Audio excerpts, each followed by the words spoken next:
Hello, my name's Chris Hall. I'm the founding editor of ESG Investor, where we've been counting down to COP through a series of interviews, webinars and newsletters. We've been trying to provide asset owners with insights into how this important summit is likely to shape their efforts to address climate-related risks and opportunities. I'm delighted to be joined today by Tim Mohin, Chief Sustainability Officer at Persefoni. Tim has served as Chief Executive of the Global Reporting Initiative, and he's held sustainability leadership roles at Intel, Apple, and AMD, and he's also worked on environmental policy with the US Senate and Environmental Protection Agency. Tim, welcome. Thank you, Chris. Thank you for that introduction. Tim's going to answer 5 questions now relating to how developments leading up to COP fit into the efforts of asset owners to decarbonize their portfolios, manage their climate risks. Of course, not really, no longer kind of really counting down to COP. Tim's there now. He was there last week. I was there last week. But before we kind of dive into kind of COP specifically, Tim, perhaps we could kind of take a step back and ask your view of what are the kind of biggest challenges in tracking climate risks in portfolios for financial institutions and asset owners, and how you see them being kind of addressed and resolved. Yeah, I think that's the right place to start, Chris. You know, I've been in this field now for, believe it or not, 35 years. Before we had the word sustainability and ESG was not even invented, and the word corporate responsibility was more of a oxymoron laugh line than anything else. But now things have evolved quite a bit. And in all of those 35 years, I've never seen a more dynamic time than right now when it comes to ESG. And the reason for that is really the answer to your question. It's kind of crossed over from more of a concern of activism and potentially corporate reputation into the mainstream of corporate finance. And so it's really now in capital markets. It's being legislated and regulated by securities regulators. There are new standards forming underneath all of that, as you're well aware. And so this brings up many, many challenges, not only to the large enterprises, but to financial services organizations. The big issue with financial services organizations is not so much their greenhouse gas footprint, but the greenhouse gas impact of the investments that they make.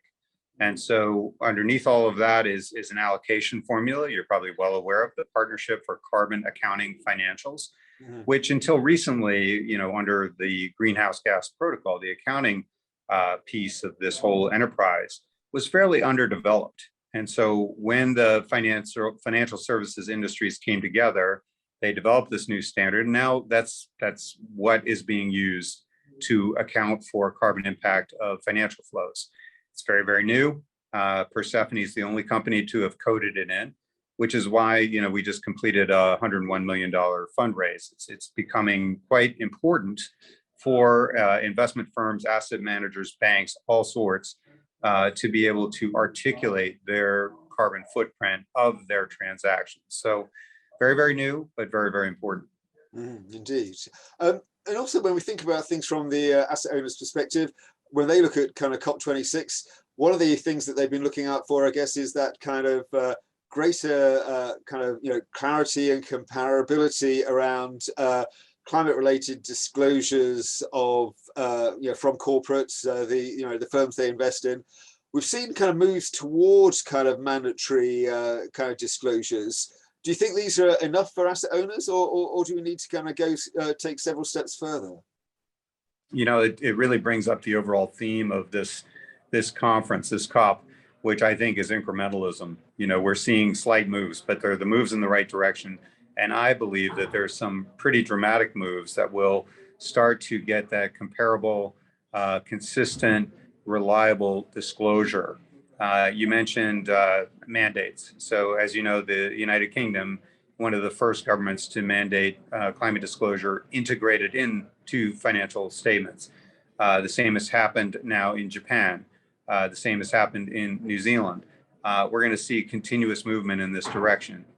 You're probably well aware the Securities and Exchange Commission is working very diligently on their own rule to require US listed companies to disclose climate information.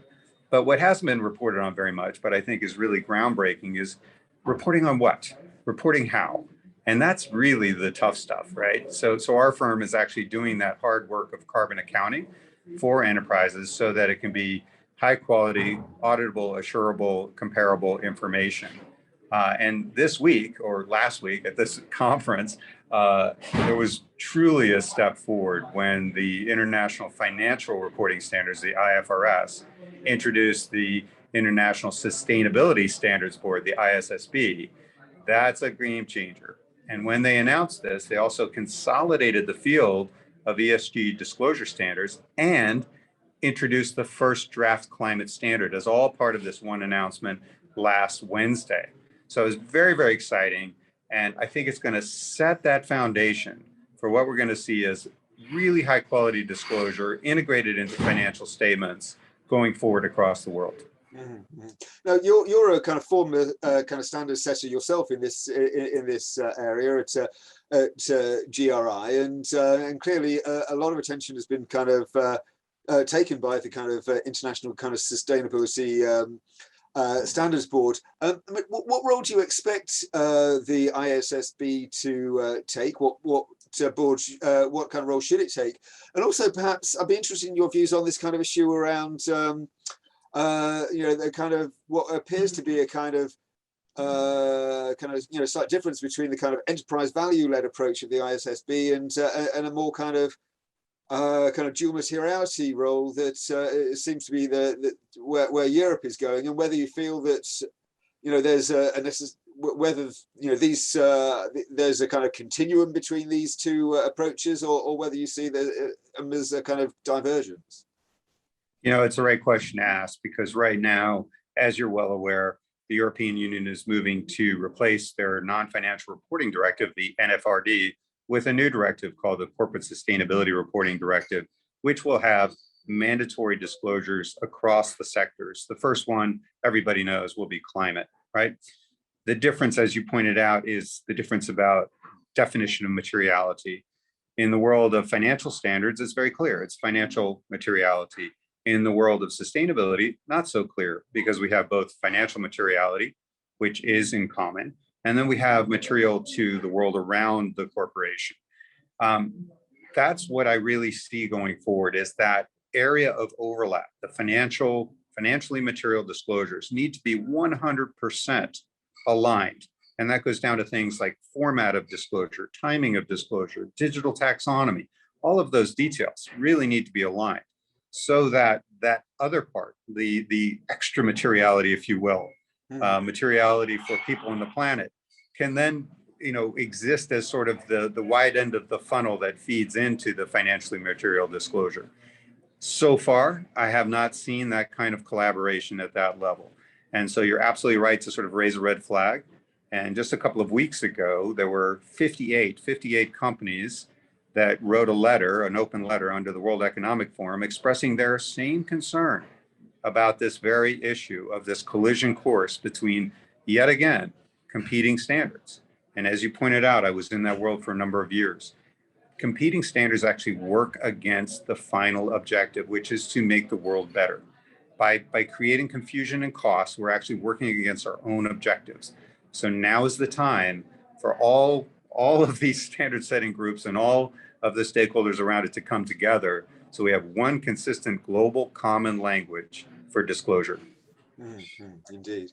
And alongside the kind of ISSB announcement last week at Finance Day, there are a lot of kind of new commitments, or kind of updated kind of commitments from across the finance sector: banks, insurers, asset managers, asset owners.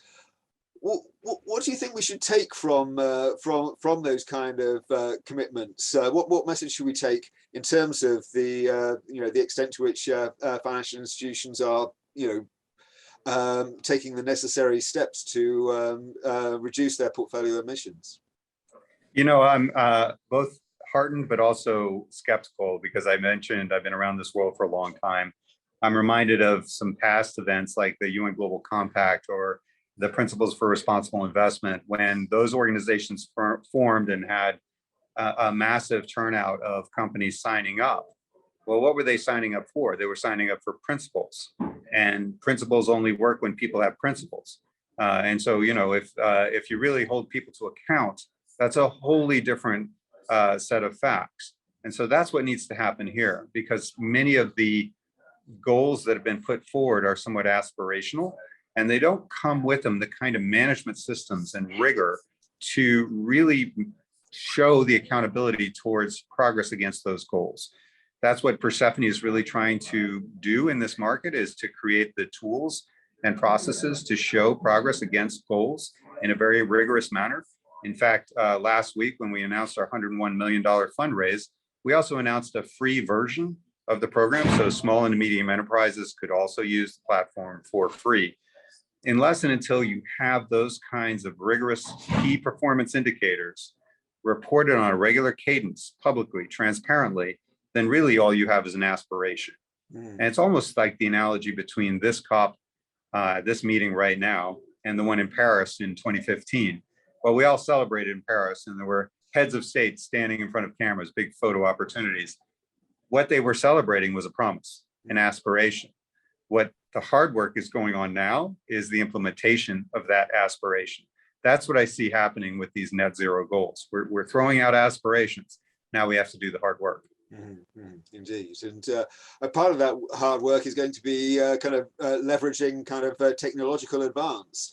So, I mean, what role do you how do you see the kind of role of technology evolving over the next 3 to 5 years into supporting that that common task of assessing and driving down climate risks? Yeah, it's a great question. I mean, in all the years I was working in even some of the largest, most progressive and advanced companies, we never really had good tools, good technology to measure, much less manage our carbon footprint. So we would sort of scurry around at the end of the year with spreadsheets and try to figure out what happened last year and then post it 6 months after the year ended. This is not a way to really manage a significant impact on the world. So there will be better technology. It will be cutting edge, artificial intelligence technology. This is certainly what we're bringing to the market, so that you have the enterprise resource planning, or ERP level of technology, so that companies will not only be able to report on their carbon, but also forecast their carbon impact in various scenarios, so they can plan ahead in terms of not just adaptation, but also mitigation. That's what we're trying to bring to the market. And frankly, I think it's long overdue. I mean, we've had the greenhouse gas protocol, the accounting procedure for measuring this for 20 years now, 20 years. And so, why this hasn't happened before is a lot of speculation on that, but it's now happening.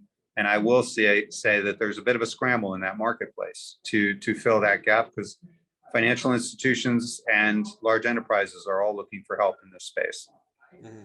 Indeed. Well, Tim, thank you very much for taking the time to out of your schedule to talk to us. Hope you enjoy the rest of your time in Glasgow. Thanks very much. Chris, it's been my great pleasure to speak to you today, and thank you very much. Thanks.